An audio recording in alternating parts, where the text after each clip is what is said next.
नमस्कार दोस्तों, मैं श्री सिंह आज के जीएस सेशन में आपका स्वागत करता हूं।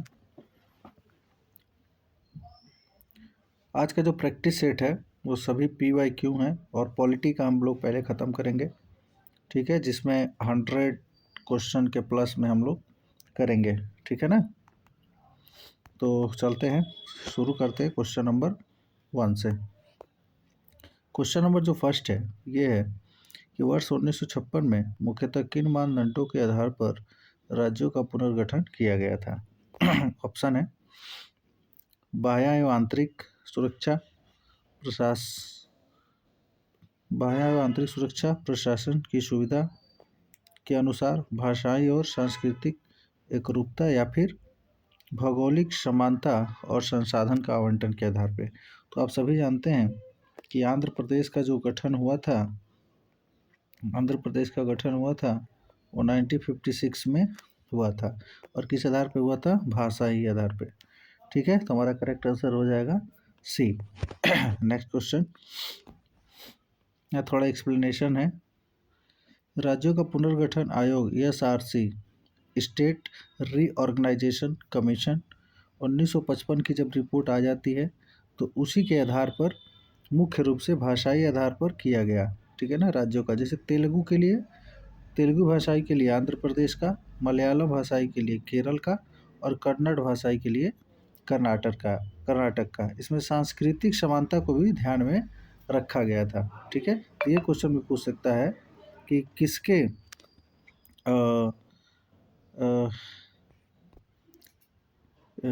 रिपोर्ट के बाद, है ना, किसके रिपोर्ट के बाद राज्यों का पुनर्गठन हुआ था।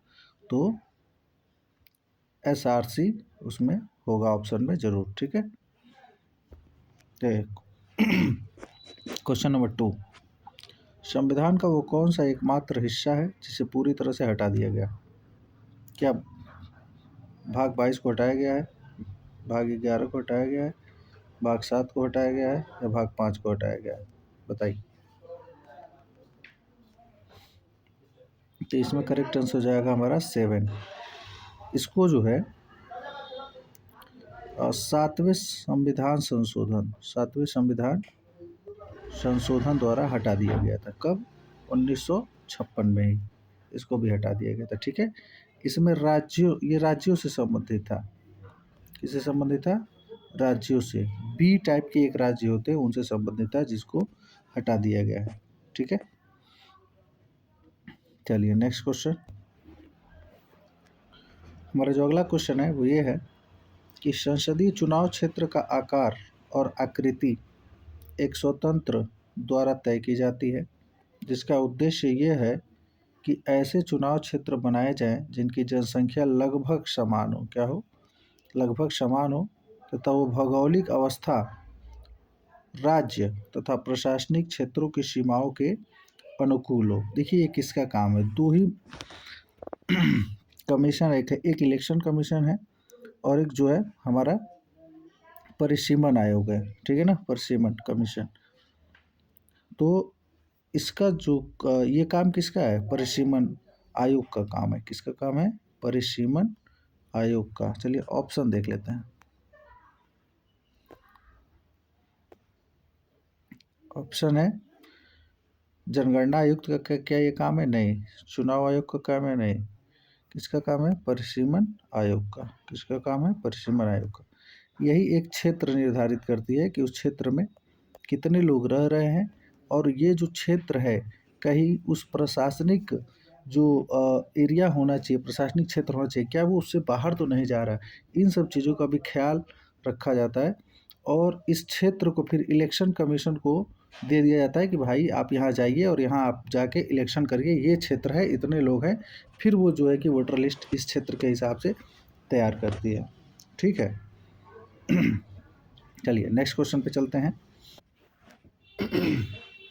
हमारा नेक्स्ट क्वेश्चन है, किसी भी राज्य में राष्ट्रपति शासन के संदर्भ में निम्नलिखित में से कौन सा सही है? राष्ट्रपति शासन किस आर्टिकल में? बताइए। राष्ट्रपति शासन किसी भी समय राष्ट्रपति द्वारा वापस लिया जा सकता है। क्या ये सही है? राष्ट्रपति शासन, देखिए 3 आर्टिकल हैं। एक है 352, ठीक है, एक है 356 और एक है 360, ठीक है। ये हमारा है आपातकाल की स्थिति, राष्ट्रीय आपातकाल। ये हमारा हो जाएगा राष्ट्रपति शासन और 360 हमारा हो जाएगा वित्तीय आपातकाल, ठीक है। तो इसमें कुछ फैक्ट है, उसे हम अभी जान लेते हैं। एक और इसमें ऑप्शन दिया है बी, राष्ट्रपति शासन के खंडन के लिए संसद का अनुमोदन अनिवार्य नहीं है। तो ये दोनों ऑप्शन जो है सही है। अगर राष्ट्रपति शासन लगाना है, ठीक है ना, तो लगाने के लिए क्या होना चाहिए, लगाने के लिए संसद की अनुमति चाहिए, ठीक है ना, संसद की अनुमति चाहिए, ठीक है, संसद की अनुमति चाहिए। लेकिन अगर हटाना हो तो कोई अनुमति नहीं चाहिए, राष्ट्रपति अपने विवेक के अनुसार उसे हटा सकता है, ठीक है। तो इसका हमारा करेक्ट आंसर हो जाएगा बोथ ए एंड बी, ठीक है। चलिए नेक्स्ट क्वेश्चन। हमारा नेक्स्ट क्वेश्चन है, भारत में माल और सेवा कर जीएसटी की दरों का फैसला कौन करता है, बताएं। क्या केंद्र करती है, केंद्र करता है, नहीं, केंद्र नहीं करता है। नीति आयोग करती है, नहीं, नीति आयोग का तो काम नहीं है ये, ठीक है। दो ऑप्शन दूसरे पेज पे चलते हैं, वहाँ जीएसटी काउंसिल का काम है, हाँ जीएसटी काउंसिल का तो काम है ये, ठीक है। फिर यहाँ कोडिंग भी दिया है, only P, both P and Q, तो हमारा करेक्ट आंसर हो जाएगा ओनली आर, केवल आर ही सही है। जीएसटी काउंसिल ही सेव करती है। थोड़ा एक्सप्लेनेशन इसका हम लोग देख लेते हैं, ठीक है, यहाँ देख लीजिए।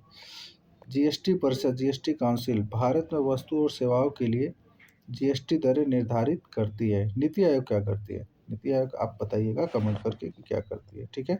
चलते हैं 12 क्वेश्चन पे।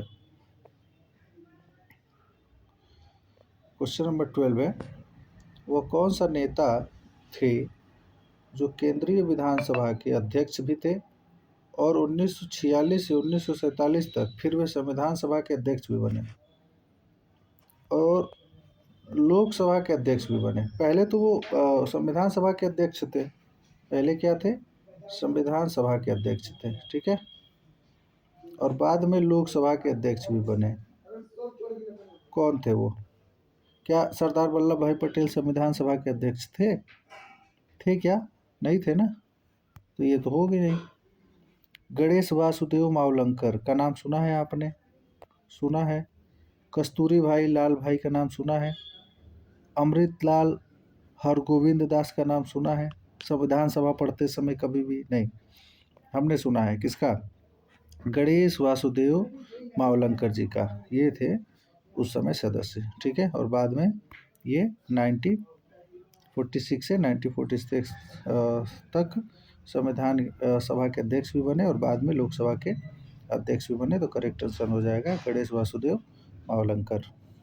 चलिए क्वेश्चन नंबर 13, भारतीय संविधान का निम्न में से कौन सा अनुच्छेद राष्ट्रीय आपातकाल, अभी पीछे बताए हैं, राष्ट्रीय आपातकाल क्या हो जाएगा, आर्टिकल 352, 356 किससे है संबंधित, अभी पीछे बताया। 360 वित्तीय आपातकाल, किससे, वित्तीय आपातकाल, और 356 किससे है, चलिए 331, ये बहुत इंपॉर्टेंट है। 331 किससे संबंधित है, 331 किससे संबंधित है, एंग्लो इंडियन से।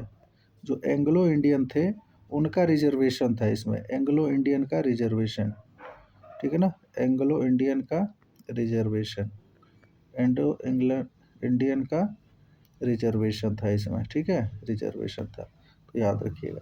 बाकी ये तीनों आर्टिकल अभी बताए।